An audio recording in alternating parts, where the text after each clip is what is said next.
Hop, hozirgi kunda internetda juda trendga chiqib ketdi, chorvadorlar o'rtasida. Somonmi, silyosmi? Buni urishlar ham qilib borishyapti.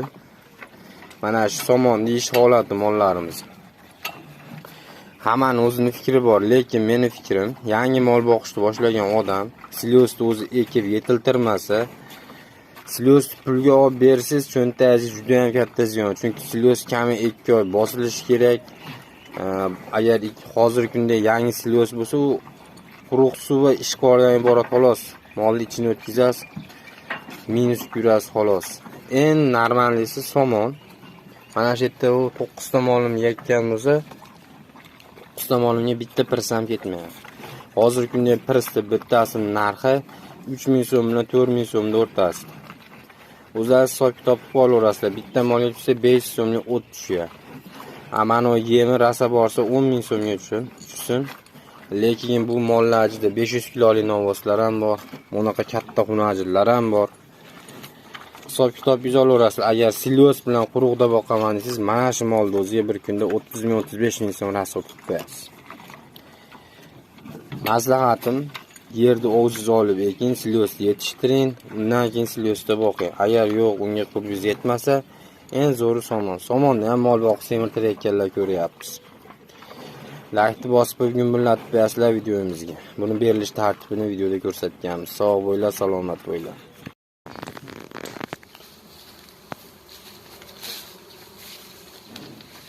Assalomu alaykum, hurmatli mo'jizaviy kanalimiz obunachilari. Kecha va'da berganimizga ertalabda video qilyapmiz. Yemni pishgan holatini ko'rsatamiz. Mollar. Somonni bitta mashina ovosim yaxshi yemayapti.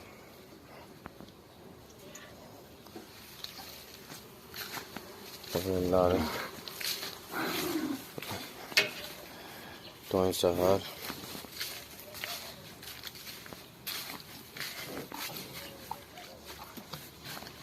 Mana tozalab qo'ygan oxiri.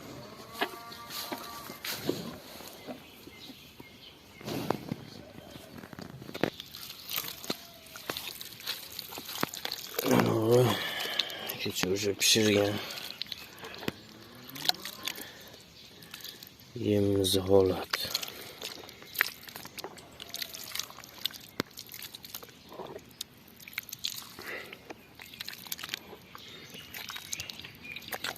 Ovoslarga bir jomdan beramiz.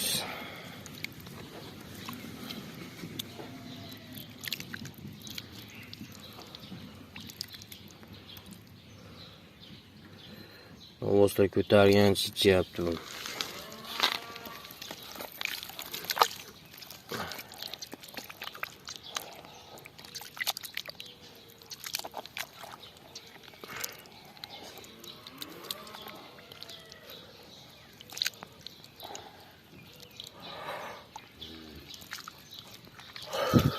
Achigani yo'q, boshqasi yo'q.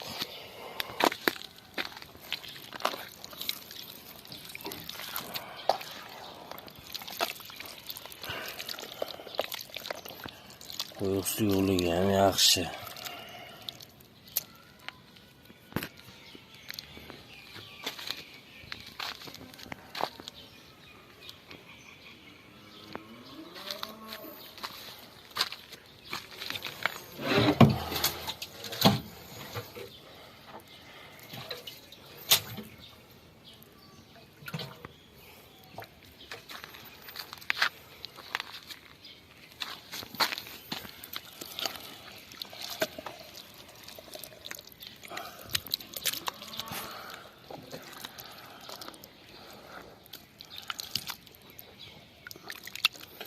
Eng suyuq holati mana shunday holatda beriladi.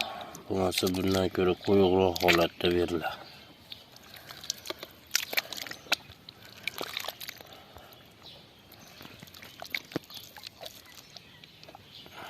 Kecha shu drabilkadan chiqarilgan somonni o'z mashina ustiga tashlab beramiz.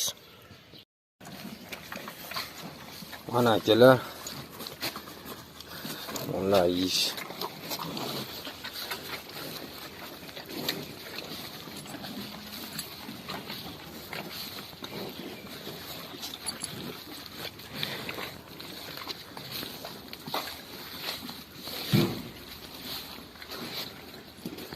Hozir ichib olib yotibdi. Bu ham tozalab qo'ying. Mana kendibcha quruq qashin makka bilan somonni aralashganini drabilkaga o'tkazilgan qo'yib qo'yaman. Ha, shapillatib solyapti.